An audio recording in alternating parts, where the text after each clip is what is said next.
بسم الله الحمد لله الذي كفى وبه نستعين على أمور الدنيا والدين وصلى الله على نبينا محمد وعلى آله وأصحابه أجمعين أما بعد السلام عليكم ورحمة الله وبركاته سلام كديب waxaan rabaa inaan warsaxaafadeed ama warmartiyeed kan aan kaga hadlo qodobo dhowr ah oo muhiim ah sidaad la socotaan dhacdadii ka dhacday maalintii dhaweyto ama habeenkii dhaweyd meesha la yiraahdo Garoowe oo foosha xumayd oo waxashnimada ahayd oo wax allaale iyo waxay sal ku lahayd aanay jirinin kaliya aqal xumo iyo kibir kaliya salka ku haysay laakiin wax weheliya aanay jirin marka koowaad waxaan uga tacsiyanayaa shacabka reer Puntland ama shacabka Soomaaliyeed oo dhan waxaan si gaar ah uga tacsiyanayaa dadkii ku dhintay dhacdadaas in iyaga iyo heladoodii iyaga waxaan leeyahay Ilaahay Jannatul Firdaws ka waraabiyo gacan ka xaq daran baa dishay duulaan baa loogu yimi Ilaahay ha u naxariisto eheladii ay ka dhinteenna waxaan leeyahay samir iyo iimaan Ilaahay ka siiyo wax ka khayr badan ama ciwad khayr qabana Allah ugu bedelo nafteedana waan uga tacsiyanayaa oo waxaan uga tacsiyanayaa wixii iyo qaabkii hay'ad dawliya oo hay'adii dalka ugu sareysay oo baarlamaanka oo aan anigu oday u ahaa oo wixii lagu la kacay dalka sharciyadiisa ilaalinaysay in sharciyadii la laalo systemkii dawladnimada laga baxo mid uu qabiil uu oo qaab daranna maxay ahaydeen lagu dhaqmo taasna waxa weeye aniga kursigu muhiim ma ahayn laakiin waxa muhiim ah sida wax u dhacayaan ama in dalku nidaam iyo system uu lahaa ka in la isu maro waxana muuqata in la laalay oo uu laalmay taas macnaheedu waxay tahay wax Puntland la yiraahdo marka ma jirto ay qoladaasi si cad u tiri maadaama sharciyadeedii laaleen waxay si cad u yiraahdeen Puntland wax la yiraahdo ma jirto wax lagu heshiiyeyna ma jiraan hadal afka laga yiraahdo kaliya ma laakiin ficil bay u yiraahdeen taasna waxa weeye dadka reer Puntland iyo naftayda iyo eheladii wax ka dhinteen baan uga tacsiinaya inta kadib dadka reer Puntland waxaan leeyahay waan la hadlayo Puntland badbaaday u baahan tahay charbay ka lulataa mabaadiidii lagu dhisay iyo waxyaabihii loo dhisay iyo ahdaaftii laga lahaana way ka weecatay wada lahaanshihii iyo wadaagii lagu wada dhistana way ka weecatay waxay maraysaa in koox yari ay u afduuban tahay waxaan leeyahay badbaaday u baahan tahay haddaan la badbaadinna meel fog baa laga dooni doonaa sida ay hadda wax u wadaan kooxdaasi waayo waa koox aan ehelna u lahayn awoodeedana aan lahayn sidaa laajligeed Puntland reer Puntland oo badbaaday u baahan tahay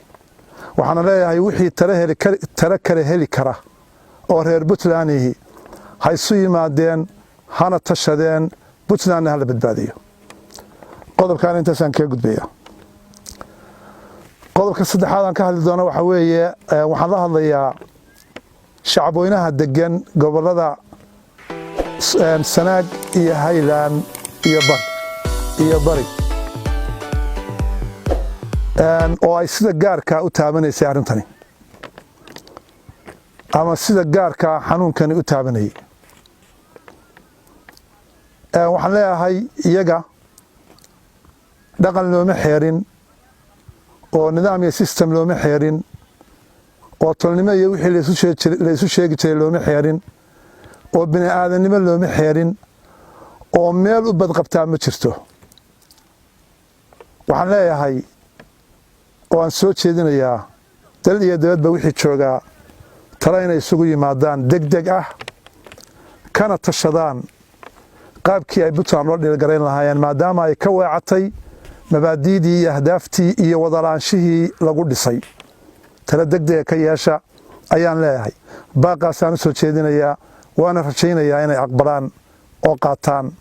waxaana leeyahay si degdega in la isugu yimaado anigana insha Allah waxaan rajaynayaa dadku way eegayaan war hadal bayna iga sugayaan iyo wax iga soo baxa kana ugu horeeya waxaan ugu baaqayaa shir wada tashi ah oo la isugu yimaado waxaan kaloo insha Allah samayn doonaa aniguna waxaan mari doonaa mandaqada gabi ahaan waan mari doonaa mandaqada waayo dadka codsaday especially magaalooyinka waaweyn insha Allah waan tagi doonaa waana la kulmi doonaa talo wixii ay qabaanna waa ururin doonaa markuu soo dhamaado safarkaas iyo socodkaasina insha Allah wixii ka soo baxa waan idin la wadaagi doonaa laakiin waxaad ogaataan oo ku tashataan oo u weel qaadaan oo isu sheegtaan inuu noqdo in la isu yimaado lana tashado iyagana intaas ayaan leeyahay waxaan leeyahay istajiya niyadiinu hadda ganaato wax waa iska dhacaan waana dhici doonaan waana dhici jireen laakiin asal waxa uu noqda hadba qaabka loola dhiilgareeyo iyo sida looga tashado marka waxaan leeyahay taladu yay idinka xumaanin iyagana intaas ka gudbaya waxaan rabaa dadka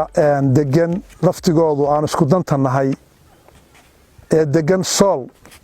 gobolka Sool iyo bari oo aan hore uga dhawaajiyay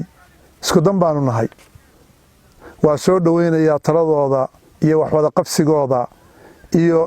maxay ahaydeenay taageeradooda waan soo dhaweynaya waxaan kaloo soo dhaweynayaa cid allaale cidii ka xumaatay dhibaatadii foosha xumayd ee waxashnimada ahayd ee ka dhacday xarunta baarlamaanka ee Garowe cid allaale cidii ka xumaatay waan soo dhaweynayaa waan uga mahad celinayaa waxaan leeyahay waa mahadsantihiin wixii wax garanayay oo ka damqaday oo u arkayay waxaasi wax Puntland iyo cidii lagu sameeyay mid aan u qurux badnayn taana intaas baan kaga gudbayaa waxaan ku gabagabeynayaa saxaafadeedkayga qolada saxaafadda baan rabaa inaan kelmad iraado kelmadaan oranaya waxa weeye maalmahan waxaan maqlay iyagoo leh gudoomiyihii hore anu waxaan soo haystaa gudoomiyihii xaqa ah isuma haystee waan ahay waa sifo sharci aan ku imi sifo sharci oo baan gudoonka ku waay karaa taasina may dhicinin markay dhacdo waan ogolahay laakiin saxaafadda waxaan uga digayaa inay ka waantoobaan inay yiraahdaan gudoomiyihii hore maadaama aanay ahayn wax sharci ah wixii la dhoobdhoobayay iyo wixii la taagtaagay waxaana daliil idinku ah weerar habeenimo ah oo xaruntii dalka ugu sarreysay ama kuwa weeraraya ay ka soo bixi jireen la weeraray dadna lagu laayay shacab iyo ilaaladiiba waxa kaloo garan kartaan oo yana la yaab leh in haddana dhiiggii oo yaala iyo meydkii oo yaala dhaqaale iyo lacag la bixinayay si aroortii la isugu yimaado oo wax loo dhoobdhoobo bal inta gef iyo inta khalado meesha ku kulmay hantidii ummadda waa la isticmaalay oo waxa loo isticmaalay waxaan sax ahayn iyadoo ummaddu dhinac walba uga baahan dhinac walba arrimaha bulshada uga baahan ayaa hantidoodii waxa loo isticmaalay waxaan sax ahayn kalabaad wuxuu ahaa weerar qaawan oo waxashnimo ah kan saddexaad wuxuu ahaa habeenimo kan afraad wuxuu ahaa baarlamaanka xidhnaa oo sifo sharciya ku xidhnaa in xoog lagu furto waxaasoo dhan marka la isu geeyo waxay noqonayaan sharci darro iyo sharciyadii Puntland oo lagu ciyaaray lana laalay wataana hore u sheegay oo dhawaaqaasi uu yahay ama faacishaasi marka la ururiyo wax Puntland la yiraahdaa ma jirto laakiin koox danaysata baa jirta marka insha Allah taladeedina horaan uga soo jeediyay saxaafaddana intaasaan leeyahay anu gudoomiyihii xaqa ahaa ee dawladda Puntland baan ahay waana ahaan doonaa haddii alla yiraahdo wax kastay dhoobdhoobaan ilaa laga helayo tala dee dadka aan matelo reer Puntland ha ahaadeen ama gobolada gaarka aan u sii matelo ha ahaadeene ay tala rasmiya ka gaarayaan anuun baa ahaan doona gudoomiyihii baarlamaanka ee xaqa ahaa saxaafadda marka waxaan leeyahay insha Allah iyo hadalku idinka xumaanin